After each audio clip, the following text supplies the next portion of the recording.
Cybernetics by Maxwell Maltz, MD. Chapter 6. Relax and let your success mechanism work for you. Stress has recently become a popular word in our language. We speak of this as the age of stress. Worry, anxiety, insomnia, stomach ulcers have become accepted as a necessary part of the world in which we live. Yet, I am convinced that it does not have to be that way.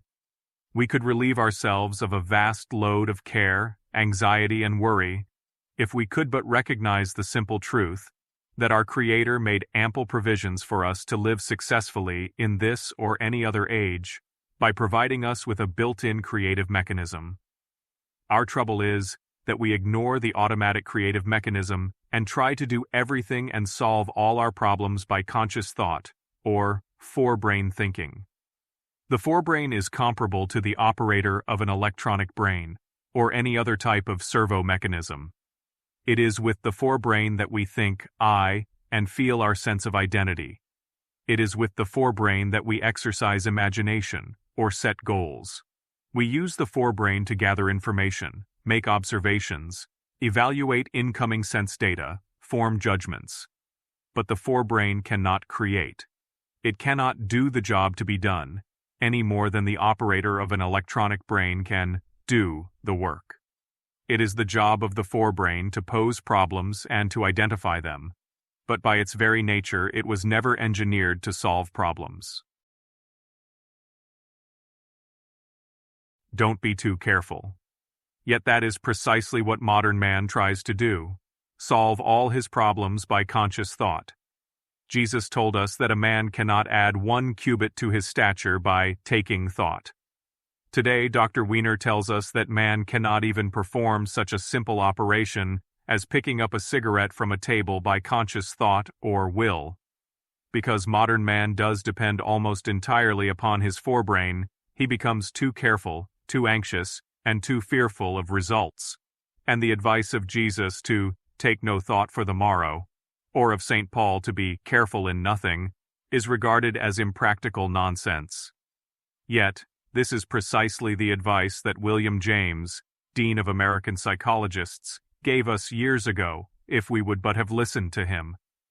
In his little essay, The Gospel of Relaxation, he said that modern man was too tense, too concerned for results, too anxious, this was in 1899, and that there was a better and easier way.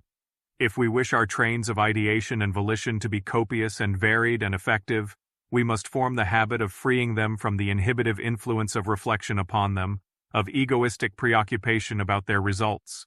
Such a habit, like other habits, can be formed.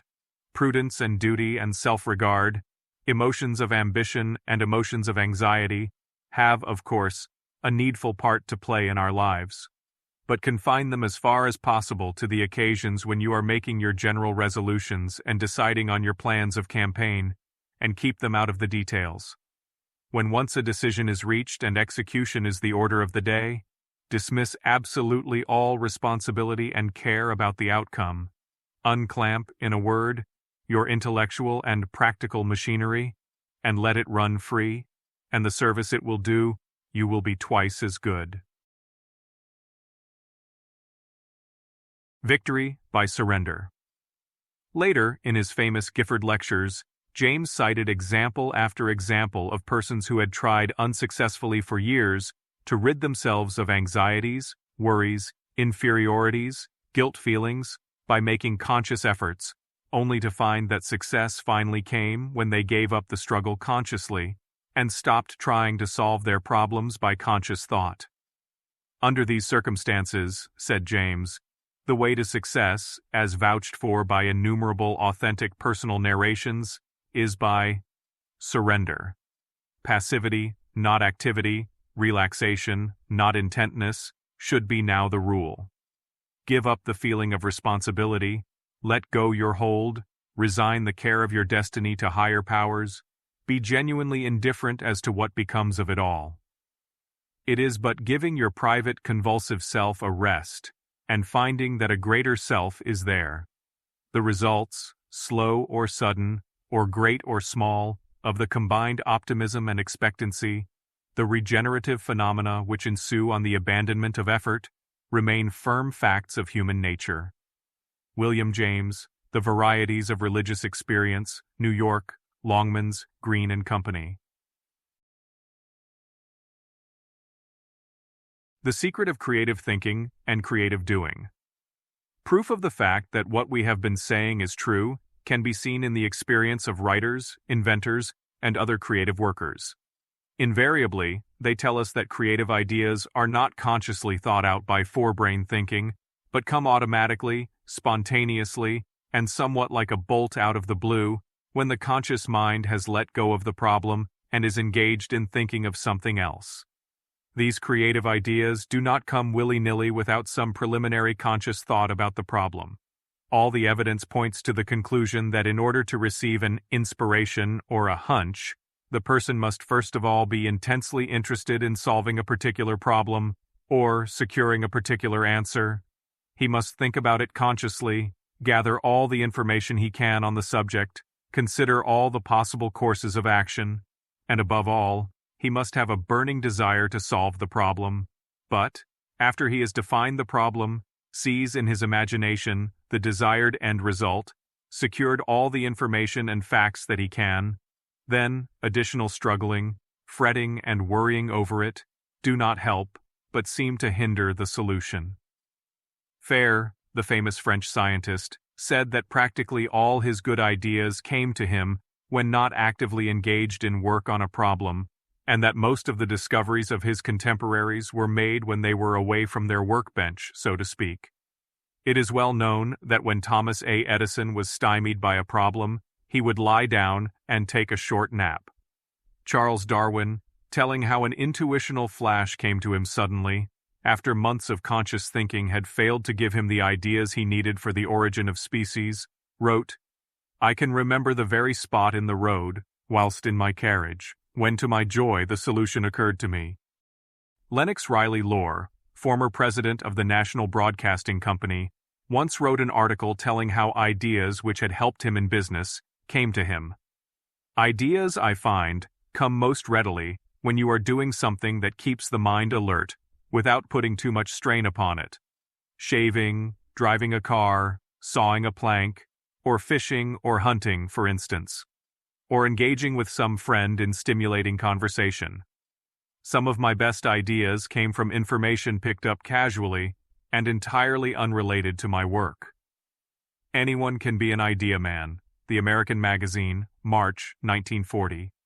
C.G. Suits, the chief of research at General Electric, said that nearly all the discoveries in research laboratories came as hunches during a period of relaxation, following a period of intensive thinking and fact-gathering. Bertrand Russell said, "I have found, for example, that, if I have to write upon some rather difficult topic, the best plan is to think about it with very great intensity, the greatest intensity of which I am capable, for a few hours or days, and at the end of that time give orders, so to speak, that the work is to proceed underground. After some months, I return consciously to the topic and find that the work has been done. Before I had discovered this technique, I used to spend the intervening months worrying because I was making no progress. I arrived at the solution none the sooner for this worry, and the intervening months were wasted, whereas now I can devote them to other pursuits." Bertrand Russell, The Conquest of Happiness, New York, Liverite Publishing Corporation. You are a creative worker. The mistake we make is assuming that this process of unconscious cerebration is reserved for writers, inventors, and creative workers. We are all creative workers, whether we are housewives working in a kitchen, school teachers, students, salesmen, or businessmen. We all have the same success mechanism within us, and it will work in solving personal problems, running a business, or selling goods, just as it will in writing a story or inventing. Bertrand Russell recommended that the same method he used in his writing be employed by his readers in solving their mundane personal problems. Dr. J.B. Rhine of Duke University has said that he is inclined to think that what we call genius is a process. a natural way in which the human mind works to solve any problem, but that we mistakenly apply the term genius only when the process is used to write a book or paint a picture. The secret of natural behavior and skill. The success mechanism within you can work in the same way to produce creative doing as it does to produce creative ideas. Skill in any performance, whether it be in sports, in playing the piano, in conversation, or in selling merchandise, consists not in painfully and consciously thinking out each action as it is performed, but in relaxing and letting the job do itself through you. Creative performance is spontaneous and natural, as opposed to self-conscious and studied. The most skilled pianist in the world could never play a simple composition if he tried to consciously think out just which finger should strike which key while he was playing. He has given conscious thought to this matter previously, while learning, and has practiced until his actions become automatic and habit-like. He was able to become a skilled performer only when he reached the point where he could cease conscious effort and turn the matter of playing over to the unconscious habit mechanism, which is a part of the success mechanism. Don't jam your creative machinery. Conscious effort inhibits and jams the automatic creative mechanism. The reason some people are self-conscious and awkward in social situations is simply that they are too consciously concerned, too anxious, to do the right thing. They are painfully conscious of every move they make. Every action is thought out. Every word spoken is calculated for its effect. We speak of such persons as inhibited, and rightly so. But it would be more true were we to say that the person is not inhibited, but that the person has inhibited his own creative mechanism. If these people could let go, stop trying, not care, and give no thought to the matter of their behavior, they could act creatively, spontaneously, and be themselves. 5 rules for freeing your creative machinery. 1. Do your worrying before you place your bet, not after the wheel starts turning. I am indebted to a business executive whose weakness was roulette for the above expression, which worked like magic in helping him overcome worry, and at the same time function more creatively and successfully. I happened to quote to him the advice of William James, mentioned earlier, to the effect that emotions of anxiety have their place in planning and deciding upon a course of action, but that, when once a decision is reached and execution is the order of the day, dismiss absolutely all responsibility and care about the outcome. Unclamp, in a word, your intellectual and practical machinery, and let it run free. Several weeks later, he burst into my office as enthusiastic over his discovery as a schoolboy who has discovered his first love. It hit me all of a sudden, he said, during a visit to Las Vegas. I've been trying it, and it works. What hit you and what works? I asked. That advice of William James. It didn't make too much of an impression when you told me, but while I was playing roulette, it came back to me. I noticed any number of people who appeared not to worry at all before placing their bets. Apparently the odds meant nothing to them, but once the wheel started turning, they froze up and began to worry whether their number would come up or not. How silly, I thought. If they want to worry, or be concerned, or figure odds, the time to do that is before the decision is made to place a bet. There is something you can do about it then. By thinking about it, you can figure out the best odds possible, or decide not to take the risk at all. But after the bets are placed and the wheel starts turning, you might as well relax and enjoy it. Thinking about it is not going to do one bit of good and is wasted energy. Then I got to thinking that I myself had been doing exactly the same thing in my business and in my personal life. I often made decisions or embarked upon courses of action without adequate preparation, without considering all the risks involved and the best possible alternative.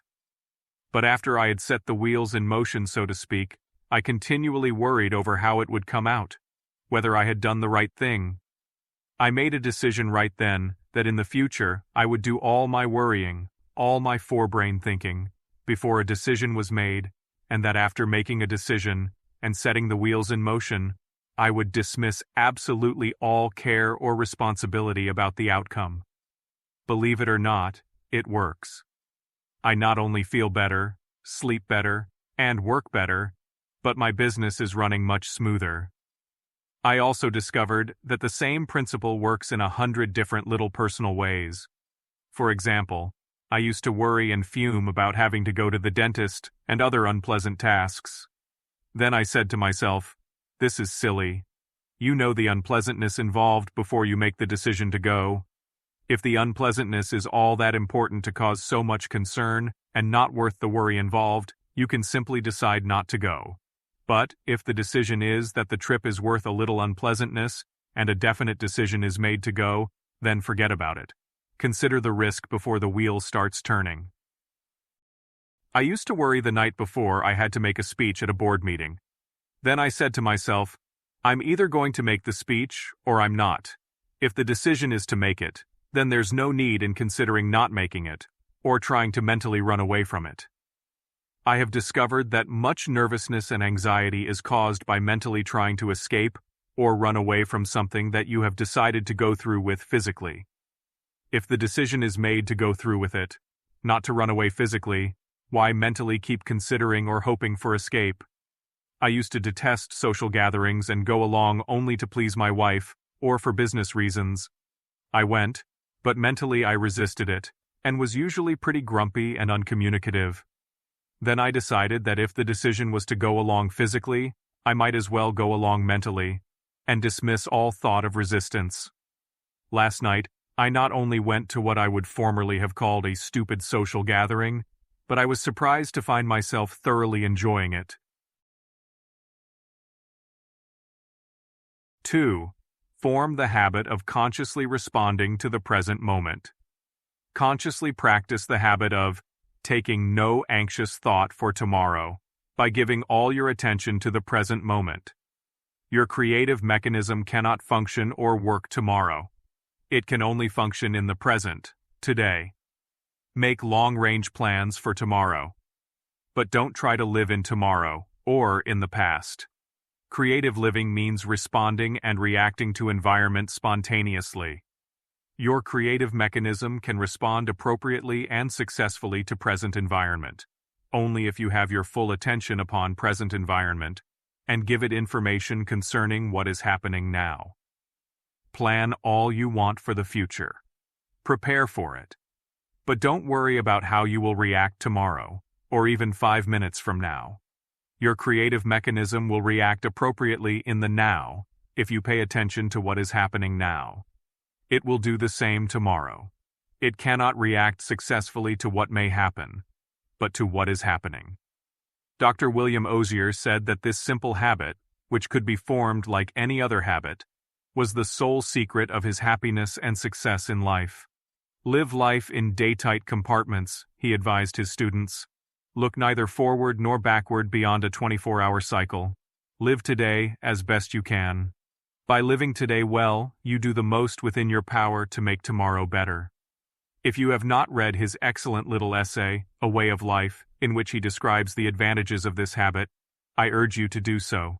William Osier, A Way of Life, Harper & Brothers, New York.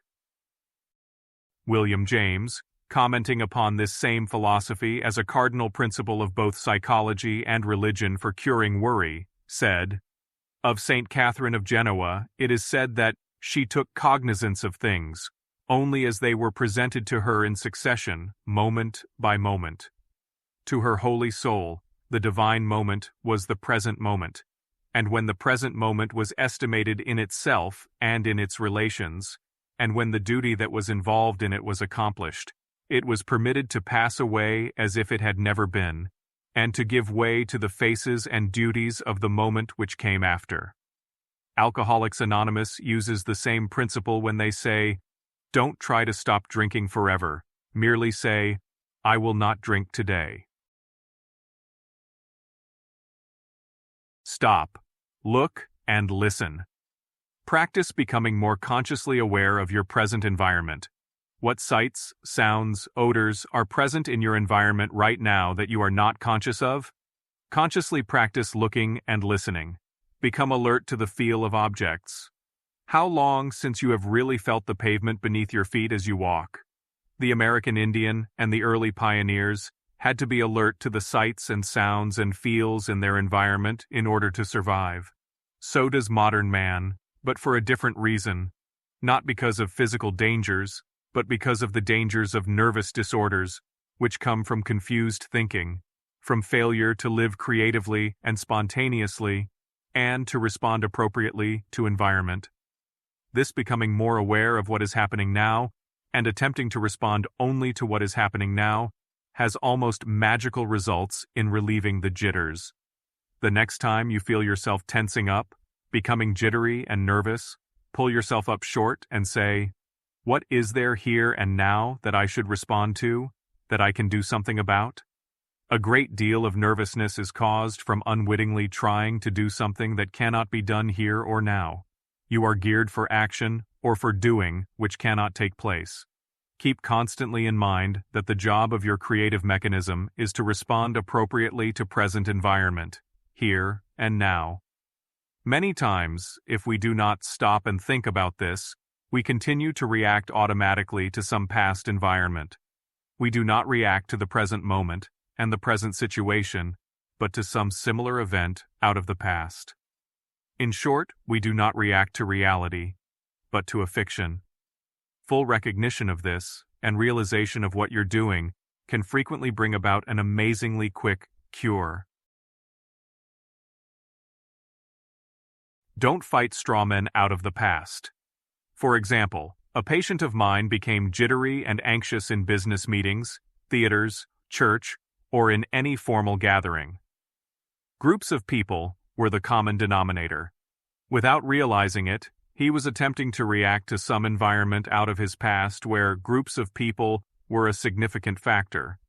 He remembered that when a child in elementary school, he had wet his pants, and a cruel teacher had called him up in front of the class and humiliated him. He reacted with feelings of humiliation and shame.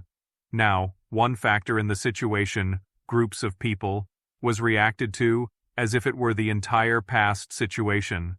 When he was able to see that he was acting as if he were a 10-year-old schoolboy, as if every gathering was an elementary school class, and as if every group leader was the cruel school teacher, his anxiety disappeared.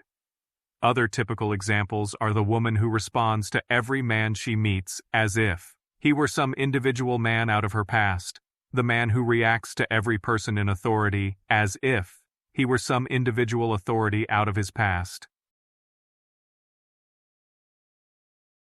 3. Try to do only one thing at a time. Another cause of confusion, and the resulting feelings of nervousness, hurry, and anxiety, is the absurd habit of trying to do many things at one time. The student studies and watches TV simultaneously. The businessman, instead of concentrating upon and only trying to do the one letter that he is presently dictating, is thinking in the back of his mind of all the things he should accomplish today, or perhaps this week, and unconsciously trying mentally to accomplish them all at once. The habit is particularly insidious because it is seldom recognized for what it is. When we feel jittery, or worried, or anxious in thinking of the great amount of work that lies before us, the jittery feelings are not caused by the work, but by our mental attitude, which is, "I ought to be able to do this all at once." We become nervous because we are trying to do the impossible and thereby making futility and frustration inevitable. The truth is, we can only do one thing at a time. Realizing this, fully convincing ourselves of this simple and obvious truth, enables us to mentally stop trying to do the things that lie next, and to concentrate all our awareness, all our responsiveness, on this one thing we are doing now. When we work with this attitude, we are relaxed, we are free from the feelings of hurry and anxiety, and we are able to concentrate and think at our best. The Lesson of the Hourglass. Dr. James Gordon Gilkey preached a sermon in 1944 called Gaining Emotional Poise, which was reprinted in Reader's Digest and became a classic almost overnight. He had found, through many years of counseling, that one of the main causes of breakdown, worry, and all sorts of other personal problems was this bad mental habit of feeling that you should be doing many things now. Looking at the hourglass on his desk, he had an inspiration. Just as only one grain of sand could pass through the hourglass, so could we only do one thing at a time. It is not the job, but the way we insist upon thinking of the job that causes the trouble. Most of us feel hurried and harried, said Dr. Gilkey, because we form a false mental picture of our duties, obligations, and responsibilities. There seem to be a dozen different things pressing in upon us at any given moment, a dozen different things to do, a dozen different problems to solve, a dozen different strains to endure. No matter how hurried or harried our existence may be, said Dr. Gilkey, this mental picture is entirely false. Even on the busiest day, the crowded hours come to us one moment at a time. No matter how many problems, tasks, or strains we face, they always come to us in single file, which is the only way they can come. To get a true mental picture, he suggested visualizing an hourglass, with the many grains of sand dropping one by one. This mental picture will bring emotional poise, just as the false mental picture will bring emotional unrest. Another similar mental device which I have found very helpful to my patients is telling them, your success mechanism can help you do any job, perform any task, solve any problem. Think of yourself as feeding jobs and problems to your success mechanism, as a scientist feeds a problem to an electronic brain. The hopper to your success mechanism can handle only one job at a time. Just as an electronic brain cannot give the right answer if 3 different problems are mixed up and fed in at the same time, neither can your own success mechanism. Ease off on the pressure. Stop trying to cram into the machinery more than one job at a time. 4. Sleep on it. If you have been wrestling with a problem all day without making any apparent progress, try dismissing it from your mind, and put off making a decision until you've had a chance to sleep on it. Remember that your creative mechanism works best when there is not too much interference from your conscious I. In sleep, the creative mechanism has an ideal opportunity to work independently of conscious interference if you have previously started the wheels turning. Remember the fairy story about the shoemaker and the elves? The shoemaker found that if he cut out the leather and laid out the patterns before retiring, little elves came and actually put the shoes together for him while he was sleeping. Many creative workers have used a very similar technique. Mrs. Thomas A. Edison has said that each evening her husband would go over in his mind those things which he hoped to accomplish the next day. Sometimes he would make a list of the jobs he wanted to do and problems which he hoped to solve. Sir Walter Scott is reported to have said to himself, whenever his ideas would not gel, "Never mind, I shall have it at 7 o'clock tomorrow morning." V. Bekhterev said, "It happened several times when I concentrated in the evening on a subject which I had put into poetic shape, that in the morning I had only to take my pen and the words flowed, as it were spontaneously, I had only to polish them later." Edison's well-known cat naps were far more than mere respites from fatigue. Joseph Rossman, in The Psychology of Invention, says, when stumped by something, he would stretch out in his Menlo workshop and, half dozing, get an idea from his dream mind to help him around the difficulty. J.B. Priestley dreamed 3 essays, complete in every detail: The Berkshire Beast, The Strange Outfitter, and The Dream. Archbishop Temple of Canterbury has said, "All decisive thinking goes on behind the scenes. I seldom know when it takes place. Much of it certainly during sleep." Henry Ward Beecher once preached every day for 18 months. His method? He kept a number of ideas hatching, and each night before retiring would select an incubating idea and stir it up by thinking intensely about it. The next morning, it would have fitted itself together for a sermon. Kekule's discovery of the secret of the benzene molecule during sleep, Otto Loewy's Nobel Prize-winning discovery that active chemicals are involved in the action of nerves, and Robert Louis Stevenson's brownies, which he said gave him all his plot ideas while sleeping, are all well known. Less well known is the fact that many businessmen use the same technique. For example, Henry Cobbs, who started his business in the early 1930s with a $10 bill, and now operates a multi-million-dollar mail-order fruit business in North Miami, Florida, keeps a notebook by his bedside to jot down creative ideas immediately upon wakening. Vic Packer arrived in this country from Hungary with no money and unable to speak English. He got a job as a welder, went to night school to learn English, and saved his money. His savings were wiped out in the Depression. Put in 1932, he started a small welding shop of his own, which he called Steel Fabricators. Today, that small business has grown into a profitable million-dollar firm. "I've discovered you have to make your own brakes," he says. "Sometimes in my dreams I get ideas for licking problems and wake up all excited.